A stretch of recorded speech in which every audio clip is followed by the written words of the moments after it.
മക്കളെ, ഇന്ന് നമുക്ക് 9ാം ക്ലാസ്സിൻ്റെ ഫസ്റ്റ് ചാപ്റ്റർ പോതി പടി പടി ജഗമുവ പണ്ഡിത് ഭയാനക് ഹോയ് ടായി ആഗർ പ്രേമക്ക പടേസോ പണ്ഡിത് ഹോയ് എന്ന് പറഞ്ഞിട്ട് നിങ്ങൾ ഒരു ദോഹയെ പഠിച്ചു കബീർദാസിൻ്റെ. അതിലുള്ള കുറച്ച് ക്വസ്റ്റ്യൻസ് ആണ് നോക്കുന്നത്. ഇൻമേ സ്നേഹ കാ സമാനാർത്ഥി ശബ്ദ കോൻസാ ഹെ, ഇതിൽ സ്നേഹം എന്നതിൻ്റെ സമാനാർത്ഥം വരുന്ന ശബ്ദ് ഏതാണ് എന്നാണ് ചോദ്യം.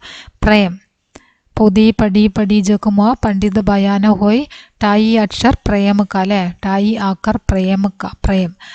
यहाँ पोदी शब्द का अर्थ क्या है? मोटी किताब. पोदी എന്നതിന്റെ അർത്ഥം എന്താണ്? മോട്ടി കിതാബ് എന്ന തടിച്ച പുസ്തകം, വലിയ കട്ടിയുള്ള ബുക്ക്. പടി പടി പ്രയോഗ സേ ആപ്പ് ക്യാ സമജ്തേ ഹെ, പടി പടി എന്ന പ്രയോഗത്തിൽ നിന്നും നിങ്ങൾ എന്താണ് മനസ്സിലാക്കുന്നത്? പഠിക്കർ, പഠിച്ചിട്ട്. യഹാം ജഗമുവ ശബ്ദ കാ അർത്ഥ ക്യാ ഹെ, ഇവിടെ ജഗമുവ എന്ന ശബ്ദം കൊണ്ട് എന്താണ് അർത്ഥമാക്കുന്നത്? സംസാർ മർ ഗയാ, ലോകം മരിച്ചു. യഹാം കാ ടായി അക്ഷർ വാല ശബ്ദ കോൻസാ ഹെ, പ്രേം. പ്രേം എന്നാണ് അവിടെയുള്ള ഡായി അക്ഷർ, 2.5 അക്ഷരം. 2.5 അക്ഷരം, ഒന്ന് പാ ഉണ്ട് ഒന്ന് മാ ഉണ്ട്, അപ്പൊ 2 അക്ഷരമായി. പ്രേമിന് പ അല്ലേ, പ പിന്നെ മ, 2 അക്ഷരമായി. പിന്നെ പ്രേ എന്ന് പറയുമ്പോഴുള്ള ചില്ലക്ഷരങ്ങളുണ്ട് അല്ലേ, അപ്പം അതെന്തായി? അരക്ഷരം കൂടിയപ്പം പ്രേം, അല്ലെങ്കിൽ അരക്ഷരം കൂടിയപ്പോൾ എന്തായി? പ്രേം, 2.5 അക്ഷരമായി അല്ലേ. ഇനി നോക്കുക, ഇൻ വ്യക്തിയോ കാ മുഖ്യ വിഷയ് ഇൻ പങ്ക്തിയോ കാ മുഖ്യ വിഷയ് ക്യാ ഹോഗ, ഈ വരികളുടെ മുഖ്യ വിഷയം, പ്രധാന വിഷയം എന്തായിരിക്കും? പ്രേം, സ്നേഹം. ജീവൻ മേ ഹമേ ദൂസരോ കെ സാത്ത് കൈസേ വ്യവഹാർ കർണാ ചാഹിയേ, ജീവിതത്തിൽ നമ്മൾ മറ്റുള്ളവരോടുള്ള പെരുമാറ്റം എങ്ങനെയാണ് ചെയ്യേണ്ടത്? പ്രേമസേ നാരാസേ ദ്വേഷസേ, പ്രേമസേ.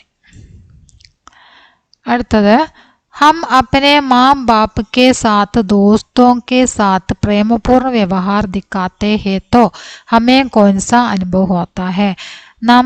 हम अपने माँ बाप के साथ दोस्तों के साथ प्रेमपूर्ण व्यवहार दिखाते हैं तो हमें कौन सा अनुभव होता है എന്നാണ് ചോദ്യം. എന്ത് അനുഭവമാണ് ലഭിക്കുന്നത്? ഖുശി കാ അനുഭവ് അല്ലേ, ഖുശി കാ അനുഭവ്.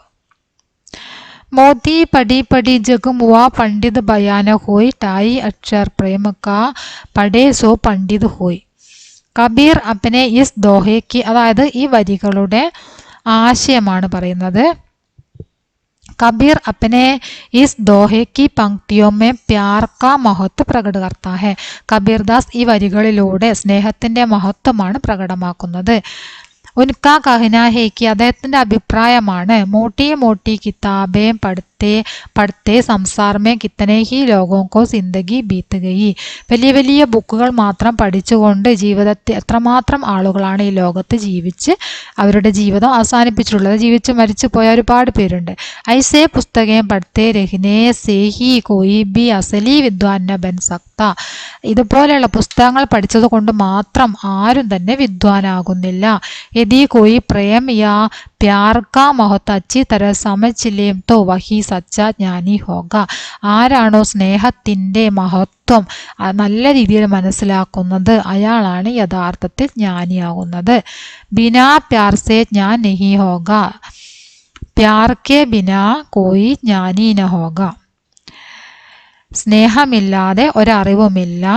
പ്യാർ കെ ബിനാ കോയി ജ്ഞാനി ന ഹോഗ, പ്യാർ സ്നേഹമില്ലാതെ ഒരു ജ്ഞാനിയും ഇല്ല, ഉണ്ടാവുകയില്ല എന്നുള്ള അർത്ഥം. മിലാൻ കരയാണ് അടുത്ത ക്വസ്റ്റ്യൻ. മിലാൻ കരെ, പോതി മോട്ടി മോട്ടി കിതാബ്, ജഗ് സംസാർ, ആക്കർ അക്ഷർ, പടി പടി പഠിക്കർ. അത് നേരെ തന്നെയാണ് എഴുതിയത് കേട്ടോ, നേരായിട്ട് ശരിയായിട്ട് തന്നെയാണ് എഴുതിയത്. മുവ മർ ഗയ, പണ്ഡിത് ജ്ഞാനി. അപ്പം അത്രയാണ് ക്വസ്റ്റ്യൻ ഉള്ളത്.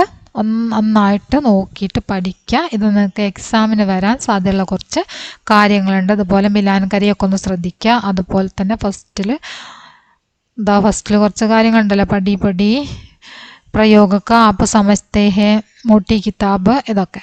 ഓക്കെ,